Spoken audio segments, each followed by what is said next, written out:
South of the Border, West of the Sun by Haruki Murakami.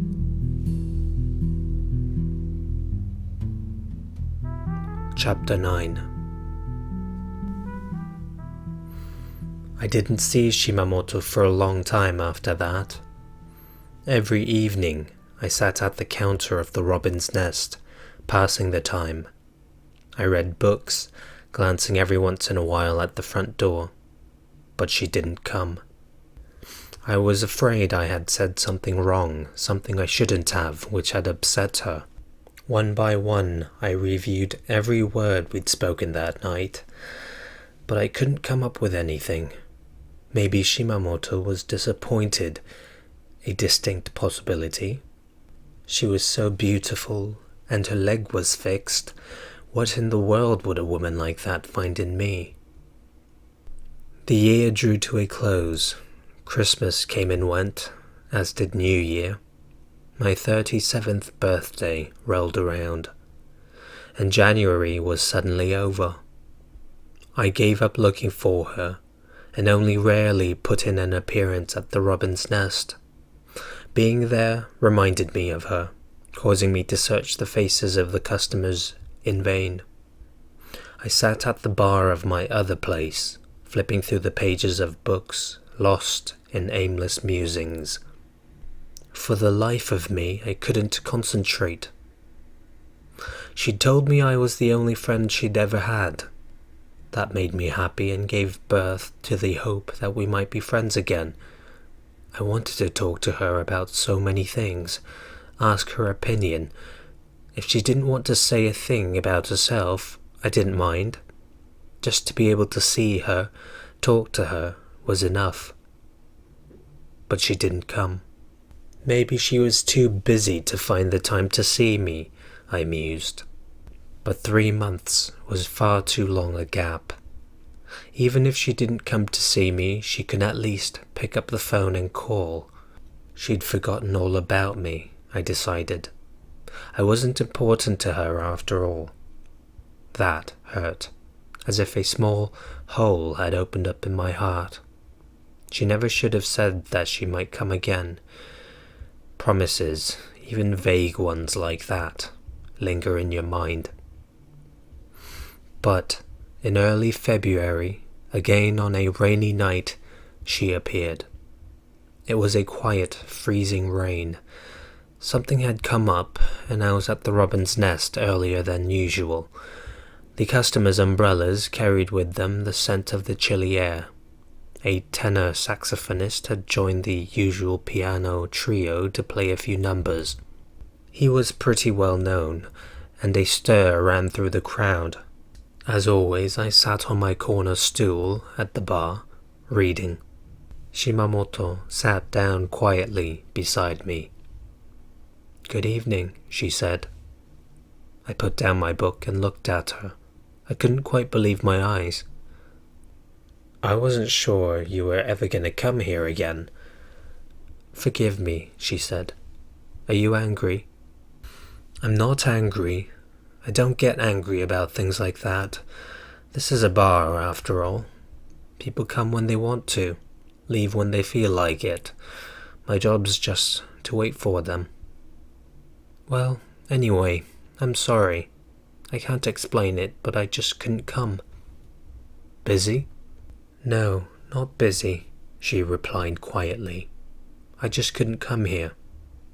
Her hair was wet from the rain. A couple of strands were pasted to her forehead. I asked the waiter to bring her a towel. "Thanks," she said, and dried her hair. She took out a cigarette and lit it with her lighter. Her fingers, wet and chilled from the rain, trembled slightly. "It was only drizzling, and I thought I'd catch a taxi, so I just wore a raincoat. But I started walking and ended up walking a long way."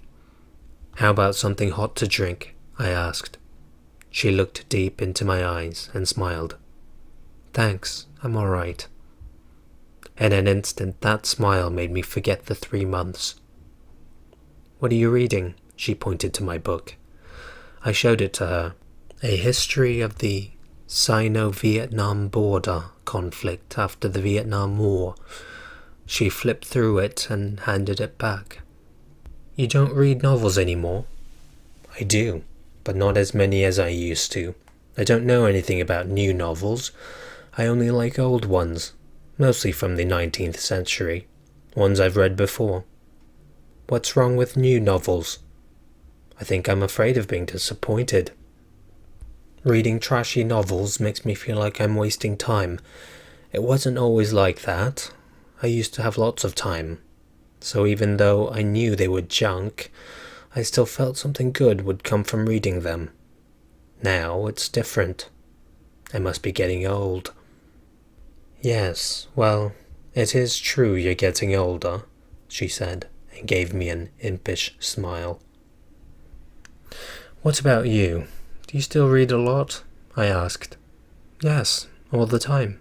New books, old books, novels and everything else. Trashy books, good books. I'm probably the opposite of you. I don't mind reading to kill time. She asked the bartender to make her a robin's nest. I ordered the same. She took a sip of her drink, nodded slightly, and put the glass down on the bar. Hajime, why are the cocktails here always so much better than anywhere else? Because we do our best to make them that way, I replied. No effort, no result. What kind of effort do you mean? Take him, for instance, I said, indicating the handsome young bartender who, all serious concentration, was busy breaking up a chunk of ice with an ice pick. I pay him a lot of money, which is a secret as far as the other employees are concerned. The reason for the high salary is his talent for mixing great drinks. Most people don't realize it, but good cocktails demand talent. Anyone can make passable drinks with a little effort. Train them for a few months and they make... Anyone can make passable drinks with a little effort. Train them for a few months and they can make a standard issue mixed drink, the kind most bars serve. But if you want to take it to the next level, you've got to have a special flair. Like playing the piano, painting, running the 100-meter sprint. Take me. I think I can mix a pretty good cocktail. I've studied and practiced, but there's no way I can compete with him.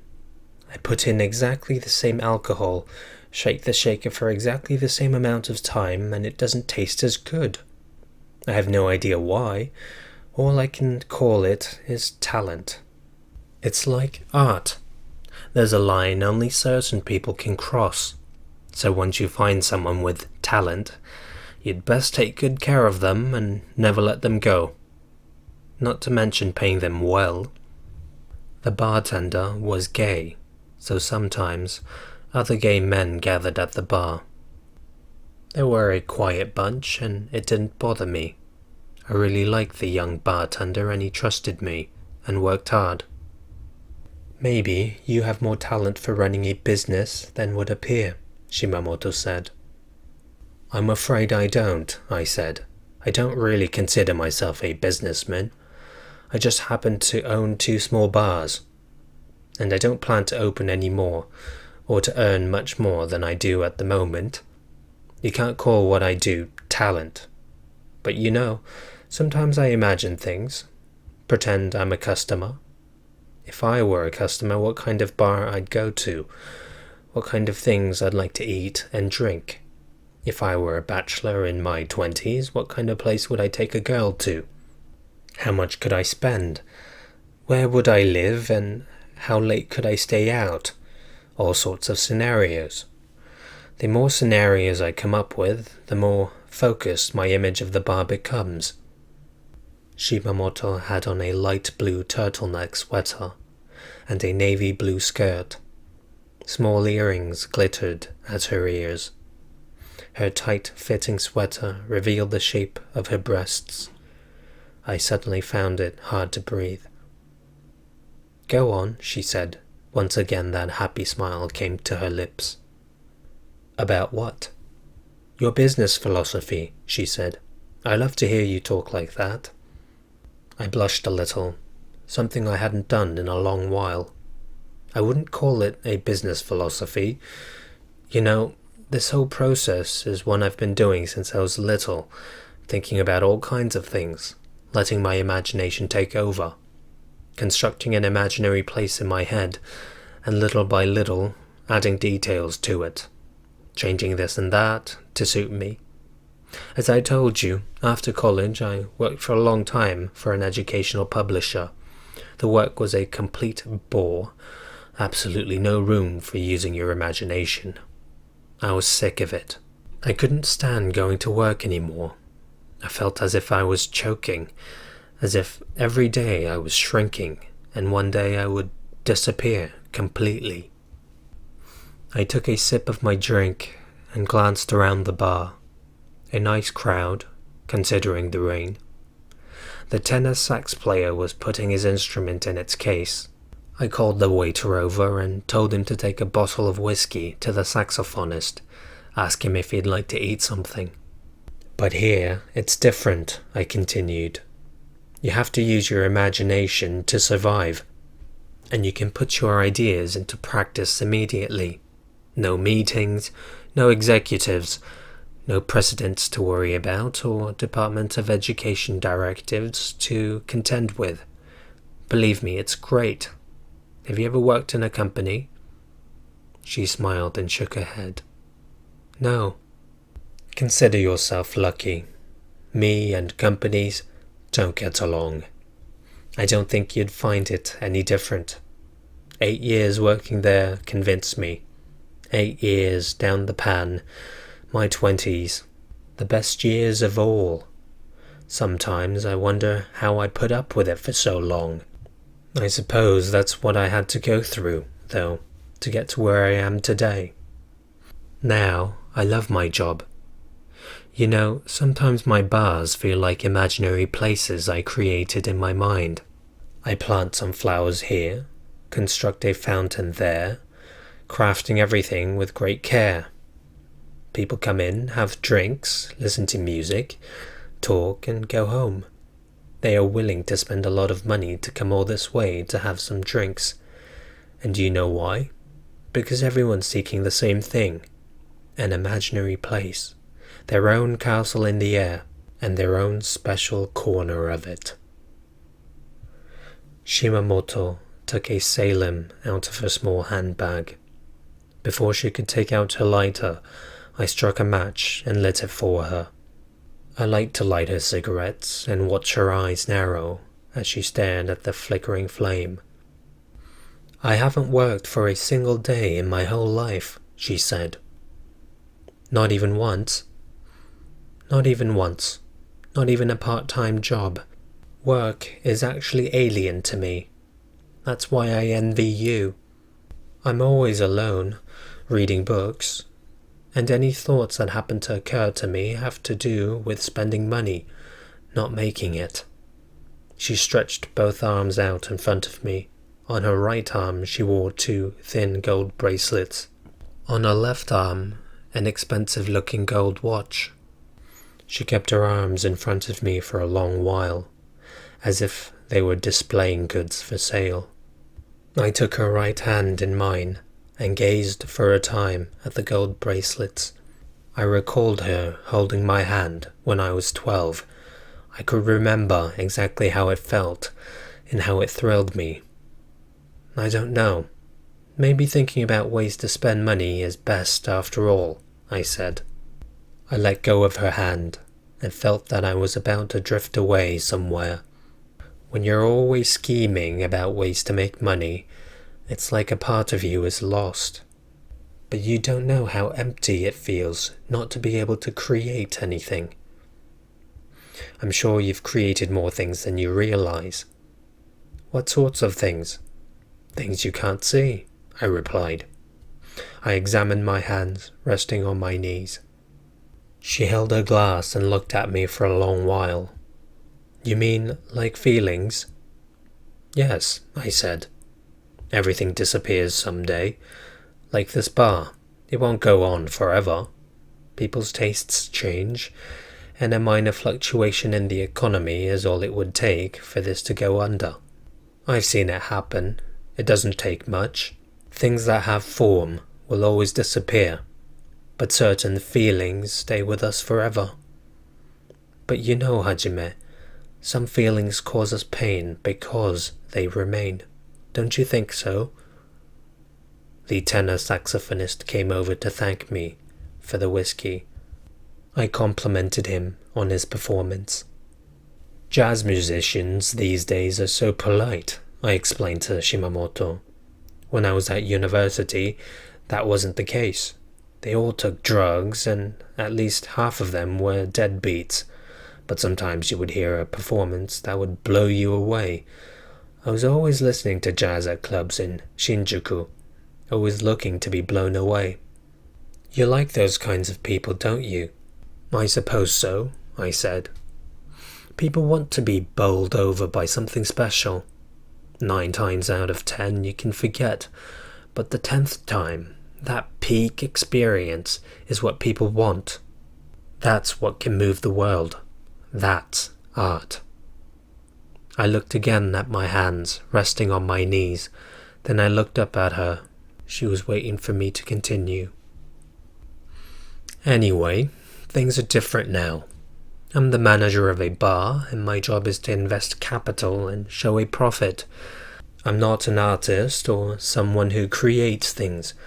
I'm not even a patron of the arts. Like it or not, this isn't the place to look for art. And it's much easier for a manager to have a neatly turned out, polite group than a herd of Charlie Parkers. She ordered another cocktail and lit another cigarette. We were silent for a while. She seemed lost in thought. I listened to the bass player's long solo in Embraceable You. The pianist added the occasional accompanying chord, while the drummer wiped away his sweat and had a drink. A regular came up and we chatted for a while. Hajime, Shimamoto said a long time later, do you know any good rivers? A pretty river in a valley not too big, one that flows fairly swiftly right into the sea. Taken by surprise, I looked at her. A river? What was she talking about? Her face was expressionless. She was quiet, as if gazing at some faraway landscape. Maybe it was me who was far away, far from her world, at least, with an unimaginable distance separating us. The thought made me melancholy. There was something in her eyes that evoked sadness. Why this river, all of a sudden? I asked. It just occurred to me, she answered. Do you know any river like that? When I was a student, I travelled around the country quite a bit with a sleeping bag, so I had seen a few Japanese rivers, but I couldn't think of a river like the one she had described. I think there might be a river like that on the Japan Sea coast, I said, after a great deal of thought. I don't remember what it's called, but I'm sure it's in Ishikawa Prefecture. It wouldn't be hard to find. It's probably the closest to what you're looking for. I remembered the river clearly now. I went there in the autumn when I was in my first or second year at college. The foliage was beautiful, the surrounding mountains looking as though they were dyed in blood. The mountains ran down to the sea. The rush of the water was gorgeous, and sometimes you could hear the cry of deer in the forest. The fish I ate were unbelievably delicious. Do you think you could take me there? Shimamoto asked. It's all the way over at Ishikawa, I said in a dry voice. Enoshima I could see, but we'd have to fly, then drive for at least an hour, and stay overnight. I'm sure you understand that's something I can't do at the moment. Shimamoto shifted slowly on her stool and turned to face me. Hajime, I know I shouldn't be asking this favor of you. I know that, believe me. I realize it's a burden to you, but there's no one else I can ask. I have to go there, and I don't want to go alone." I looked into her eyes. They were like a deep spring in the shade of cliffs, which no breeze could ever reach. Nothing moved there. Everything was still. Look closely and you could just begin to make out the scene reflected in the water's surface. "Forgive me," she smiled, as if all the strength had left her. "Please don't think I came here just to ask you that. I wanted to see you and talk. I didn't plan to bring this up." I made a quick mental calculation of the time. If we left really early in the morning and did a round trip by plane, we should be able to make it back by not too late at night. Of course, it depends how long we spend there. "I don't think it'll take too long," she said. "Can you really spare the time to fly over there and back with me?" I thought hard. "I think so. I can't say anything definite yet, but I can probably do it. Call me here tomorrow night, all right? I'll be here at this time. I'll work out a plan by then. What's your schedule?" "I don't have one. Any time that's fine with you is fine with me." I nodded. "I'm really sorry," she said. "Maybe I shouldn't have met you again after all. I know I'll end up ruining everything." She left just a little before 11. I held an umbrella over her and flagged down a taxi. The rain was still falling. "Goodbye, and thank you," she said. "Goodbye," I said. I went back into the bar and returned to the same seat at the counter. Her cocktail glass was still there, as was the ashtray, with several crushed out Salems. I didn't ask the waiter to take them away. For the longest time, I gazed at the fair colour of lipstick on the glass and on the cigarettes. Yukiko was waiting up for me when I got home. She'd thrown a cardigan over her pyjamas and was watching a video of Lawrence of Arabia.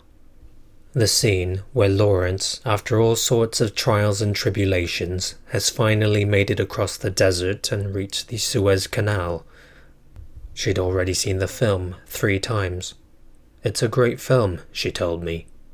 "I can watch it over and over again." I sat down next to her, drank some wine, as we watched the end of the film. "Next Sunday, there's a get-together at the swimming club," I told her. One of the members owned a large yacht, which we'd been on several times offshore, fishing and drinking. It was a little too cold to go out on a yacht in February, but my wife knew nothing about boats, so she didn't have any objections. I hardly ever went out on Sundays, and she seemed to think it was good for me to meet people in other fields and be outdoors. "I'll be leaving really early in the morning, and I'll be back by 8, I think. I'll have dinner at home," I said. "All right. My sister's coming over that Sunday anyway," she said. "If it isn't too cold, maybe we could take a picnic to Shinjuku Goen. Just us 4 girls." "Sounds good," I said. The next afternoon I went to a travel agency and made plane and rental car reservations. There was a flight arriving back in Tokyo at 6:30 in the evening. It looked like I would be back in time for a late dinner. Then I went to the bar and waited for Shimamoto to ring. She phoned at 10. "I'm a little busy, but I think I can make the time," I told her. "Is next Sunday okay?" "That's fine with me," she replied. I told her the flight time and where to meet me at Haneda Airport. "Thank you so much," she said. After hanging up, I sat at the bar for a while with a book. The bustle of customers bothered me, though, and I couldn't concentrate. I went to the cloakroom and washed my face and hands with cold water, stared at my reflection in the mirror. I lied to Yukiko, I told myself. Of course, I'd lied to her before, when I slept with other women, but I had never felt I was deceiving her. Those were just harmless flings, but this time was wrong. It wasn't that I was planning to sleep with Shimamoto, but even so, it was wrong. For the first time in a long while, I looked deep into my own eyes in the mirror. Those eyes told me nothing about who I was. I laid both hands on the sink and sighed deeply. End of chapter 9.